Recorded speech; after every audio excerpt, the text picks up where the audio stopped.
छतरपुर में कीर्तिमान स्थापित होने जा रहा है और PW फिजिक्स वाला का जो सेंटर छतरपुर में ओपन होने जा रहा है, उसके लिए मैं पूरी टीम को, फिजिक्स वाला पूरे संस्थान को हृदय से बधाई देना चाहता हूं इस कार्य के लिए कि आपने जो एक कदम उठाया है, ये निश्चित ही हमारे शहर के बच्चों के लिए एक बहुत ही उपयोगी साधन साबित होगा भविष्य के निर्माण के लिए। क्योंकि जितना मैंने मीडिया सोर्स के माध्यम से जितना अध्ययन किया है, जो जानकारी मुझे मिल पाई है, तो फिजिक्स वाला सेंटर लगभग 2016 में एक YouTube चैनल से स्टार्ट होकर आज भारत के कोने कोने में बच्चों के भविष्य निर्माण के लिए कार्य करने वाला एक संस्थान बन चुका है। सबसे अच्छी बात यह है कि आप ऑफलाइन और ऑनलाइन दोनों मोड में बच्चों को शिक्षण प्रदान करते हैं। और आज भारत के सामने अगर कोई सबसे बड़ी चुनौती है तो वो स्वास्थ्य के क्षेत्र में है। स्वास्थ्य के क्षेत्र में अच्छे डॉक्टर्स की कमी होना, और इस कमी का एक बड़ा कारण है कि बच्चों को एक सही मार्गदर्शन ना मिल पाना। हमारे बच्चों में टैलेंट की कोई कमी नहीं है, योग्यता की कोई कमी नहीं है, साहस की कोई कमी नहीं है। बस कमी केवल इतनी है कि सही मार्गदर्शन बच्चों को सही उम्र में अगर प्राप्त होता है तो वो निश्चित ही अपने भविष्य का निर्माण कर पाएंगे। और उस काम में फिजिक्स वाला जैसे संस्थान एक अग्रणी भूमिका निभा रहे हैं, इसके लिए मैं आपका आभार व्यक्त करता हूं। 4 पंक्तियां मैं आपके सामने रखना चाहता हूं।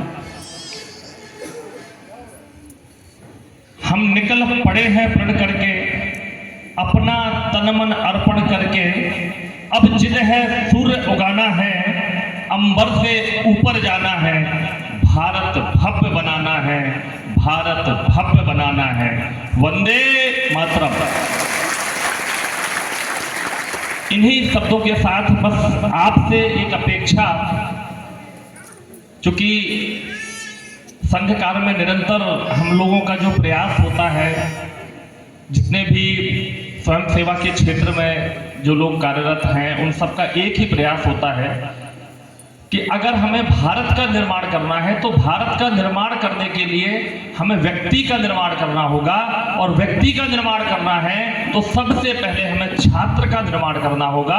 कि किसी भी देश की जो नींव है वो छात्र है, और अगर हम छात्र का निर्माण करने में सफल हो गए तो आप ये मान के चलिए कि उस देश को कभी भी पीछे रहने की आवश्यकता नहीं है। और हर कीर्तिमान स्थापित करने के लिए अगर कोई सबसे बड़ी जिम्मेदारी है तो यहाँ बैठे हुई युवा पीढ़ी, और उससे बड़ी जिम्मेदारी अगर किसी के ऊपर है तो वो है उनके गार्जियन, माता और पिता। और इस कार्य को पूरा करने के लिए अगर कोई सतत निरंतर अगर कोई प्रयास करता है तो वो हमारे आदरणीय पूजनीय हमारे गुरुजन, जिनको आज सबसे बड़ी जिम्मेदारी दी गई है कि हमारे बच्चों के भविष्य का निर्माण करने के लिए बच्चों से 10 गुना ज्यादा पढ़ाई उन गुरुजनों को करनी होती है। यहाँ बहुत सारे गुरुजन बैठे हुए हैं जो अपने अपने क्षेत्र में अपने अपने तरीके से दिन रात सतत लगे हुए हैं हमारे देश के निर्माण के लिए। मैं आप सभी को, जो हमारे अतिथि, शहर के गणमान्य नागरिक, हमारे शिक्षकगण जो यहाँ मौजूद हैं, सभी को प्रणाम करता हूँ।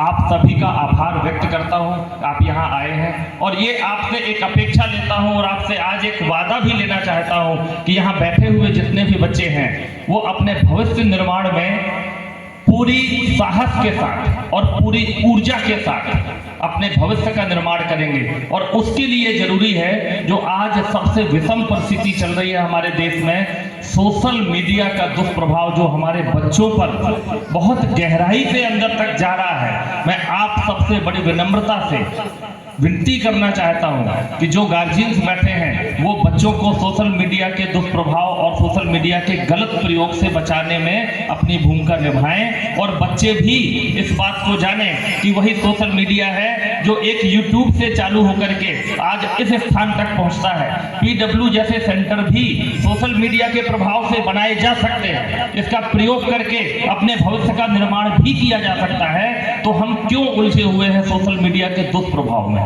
हम इसके सकारात्मक प्रभाव की तरफ आगे क्यों नहीं बढ़ते? हम ऑनलाइन पढ़ाई की तरफ आगे क्यों नहीं बढ़ना चाहते? तो इस प्रक्रिया का हमें प्रयोग करना है, लेकिन अपने भविष्य के निर्माण के लिए करना है, भविष्य को बर्बाद करने के लिए नहीं करना है। इसी आग्रह के साथ, इसी निवेदन के साथ मैं अपनी वाणी को विराम देता हूं। बहुत बहुत धन्यवाद आप सभी का।